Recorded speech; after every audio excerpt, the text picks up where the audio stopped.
Hello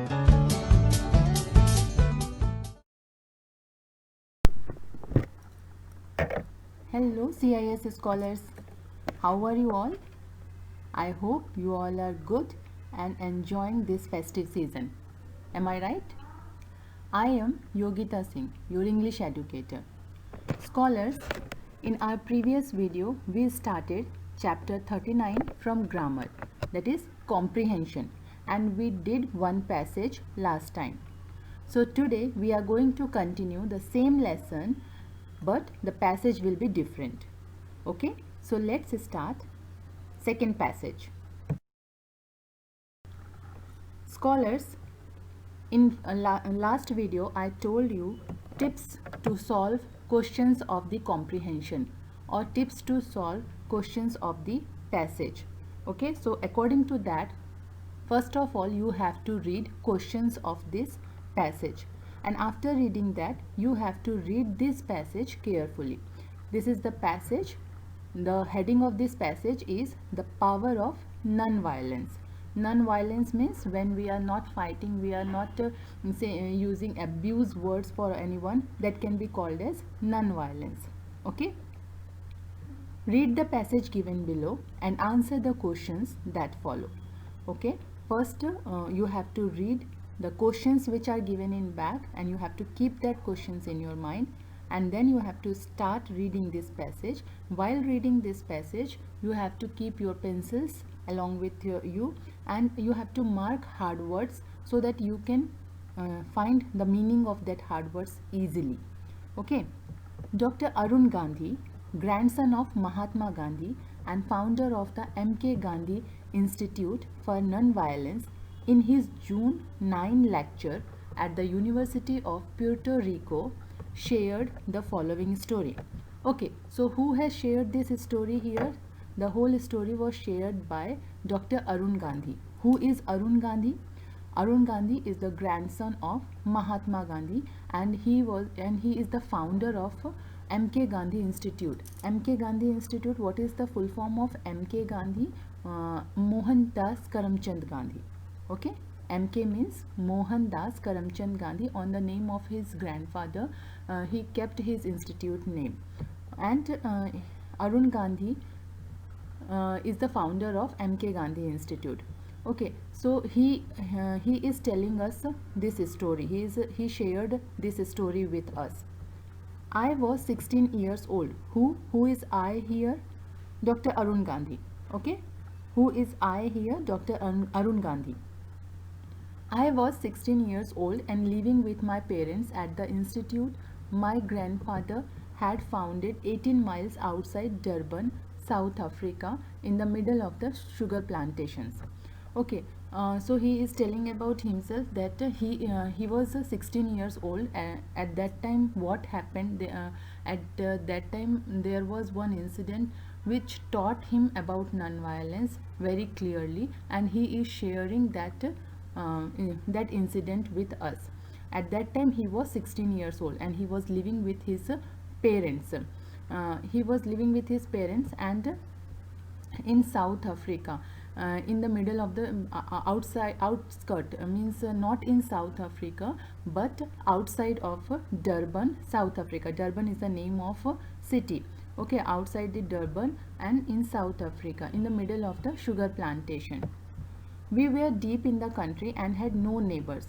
Okay, as they were in outskirt, they had no neighbors. So my two sisters and I would always look forward to going to town to visit friends or to go to the movies. Okay, so he and his two sisters, they were always ready to go to town because they had no neighbors, they had no friends in that area, and it was in outskirts, so they had no cinema hall or multiplex to see movie, means there was no entertainment. So they were always ready to go to the town to meet to visit their friends or to go to the movies. Okay, one day my father asked me to drive him to town for an all day conference, and I jumped at the chance. So what happened, one day this Arun Gandhi, his father asked him to drive him to the town. So, because he had there he had his conference.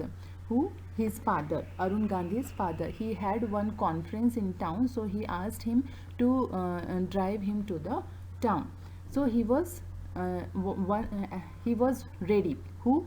Dr. Arun Gandhi. And I jumped at the chance, means he was ready to go, ready to take him here, ready to take his father to the town. Okay, since I was going to town, my mother gave me a list of groceries she needed, and since I had all day in town, my father asked me to take care of several pending chores, such as getting the car serviced. Okay, so at the time of going, when they were ready to go to the town, his mother, Dr. Arun Gandhi's mother, she gave a list of groceries and she said to bring from the town. So he had work in town, full day work, and when they reached there, his father asked to complete some pending task also, like servicing of a car. Okay, he told him to get the car serviced. When I dropped my father off that morning, he said, I will meet you here at 5 p.m. and we will go home together. Okay, so his father gave him time that at 5 p.m. I will be here, and you come to pick me from here, and we will go together to home. Okay, so he said okay. Now, after hurriedly completing my course, I went straight to the nearest movie theater. Okay, so what work he had? He had to purchase some groceries, which his mother gave list, which means his mother gave one grocery list. So he went to purchase that. After that, he went for his car servicing, and after finishing all this course, he went straight to the movie theater. Okay, I got so engrossed in John Wayne double features that I forgot the time. So he went to see one movie, and it was of John Wayne double features. John Wayne was an actor, and he was watching his movie and he forgot about the time. It was 5:30.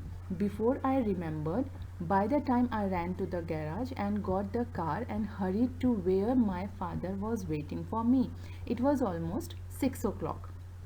Okay, so he was late because he went to watch a movie, and it was 5:30, and he went, when he saw time it was 5:30, and then he ran to the garage. He took his car from there, and he went to the place where his father told to meet. So it was the time at nearly 6 o'clock. When he reached that place, it was 6 o'clock. He anxiously asked, why were you late? Who asked? His father. That why you are late? His father asked. I was so ashamed of telling him that I was watching a John Wayne Western movie that I said, the car wasn't ready, so I had to wait, not realizing that he had already called the garage. So when his father asked what reason he gave, he said that car was not ready. He told that the car was not ready, but not given the correct reason, that he was watching movie. He went to movie hall, and he saw one movie. He didn't tell anything like that. He said that the car was not ready. He said lie to his father, right? So but he didn't realize that his father already called in garage and asked about the timings. When he caught me in the lie, he said, there is something wrong in the way I brought you up and didn't give you the confidence to tell me the truth. So his father was very sad. When he caught him telling lie, he was very sad. He said that maybe it's my fault. I have not brought you in the way, so that's why you are not having confidence to tell truth to me. That's why you are not telling truth to me, because it's my fault. I have not brought you in that way, so I have not fed you with confidence. So in order to figure out where I went wrong with you, I am going to walk home 18 miles and think about it. So what he said, that now I will not go by car, I will go home. That was 18 miles far. He said that I will go home by walk only. I am not going to go in car, and I will think about it, that where I went wrong, what I did which was wrong with you, and why you are not confident to tell me to truth. Okay, he said like that. Who said all these things? His father. Okay, Dr. Arun Gandhi's father said he was sad because Arun Gandhi said lie to him. That's why he was sad.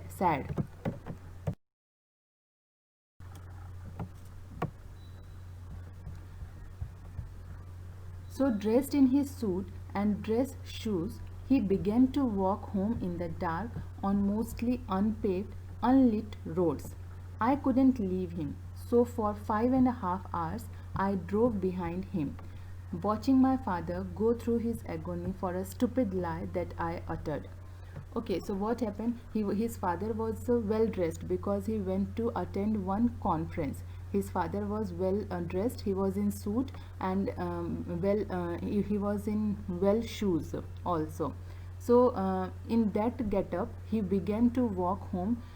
In He began to walk home, and it was a shamed thing for Dr. Arun Gandhi. He was feeling guilt because of this, but he was driving behind him. For 5.5 hours he drove behind him, and he was watching his father, that he is suffering from one agony, and because of why he was suffering from that, because of his stupid lie which Arun Gandhi told to his father. Okay, then I decided then and there that I was never going to lie again. So what he decided on that day, that from now onwards I will never say lie to anyone or to his father. He decided on that day. I often think about that episode and wonder if he had punished me the way we punish our children, whether I would have learned a lesson at all. I don't think so. So what he is saying here, what is his message, that he is, whenever he is thinking about that incident, he is getting wonder. Why? Because he is thinking that what had happened if he punished me on that day for saying lie, the way we are punishing our children. Means if it's a normal thing that when parents are getting these things, that their children are saying lie to them, they are punishing them. But by punishing them, what is the result? Children are not learning anything. Okay, they are not learning this thing, that they should not say lie to their parents. So on that day his father didn't punish him, but he punished himself. He went 18 miles by walk, and he was just thinking that where did he went wrong. Okay, and this incident, his father walked 18 miles, and because his son said lie to him, this because of this guilt, Dr. Arun Gandhi has decided that from now onwards he is not going to say lie to his father. But this single, I would have suffered the punishment and gone on doing the same thing. But this single non-violent action was so powerful that it still is as if it happened yesterday. So what he is trying to tell, what is the lesson of this, what is the moral of this passage, that because of his non-violence attempt, he didn't punished him, he didn't punished his child, and he adopted non-violence way. So because of his non-violence, Dr. Arun Gandhi decided not to say lie to his parents, and it was so powerful. Right, what is powerful? Non-violent action. His father's non-violent action was so powerful. So by this story he want to tell us that non-violence is very powerful. So scholars, on the basis of this passage, on the basis of this reading capability, you have to solve these questions. First of all, It's given answer the following questions in your own words. Who is the speaker in this passage? Dr. Arun Gandhi is the speaker, right? So you have to write not only in one word, you have to write in sentence. You have to frame sentence, then you have to give answer. Okay? Dr. Arun Gandhi is the speaker in this passage. Then second question is, who do you think is the grandfather who is mentioned in this passage? Who is the grandfather? Mahatma Gandhi is the grandfather mentioned in this passage. Okay, Arun Gandhi's grandfather was Mahatma Gandhi. Find words from the passage that means the following. Means synonyms you have to find, or the meaning, the words which have these meanings. Words you have to find from the passage. First one is people who stay close to your house. People who stay close to our house, neighbors, right? And small jobs. Small jobs means course. जो छोटे छोटे काम होते हैं, that we are saying course. Okay, scholars, in this way you have to read all the passages which are given in your textbook. 8 or 9 passages are given in your textbook. You have to read and you have to solve by yourself during this Diwali vacation. Okay, and in next video we will start something new. Till that time, take care and enjoy a lot this festival. Bye bye.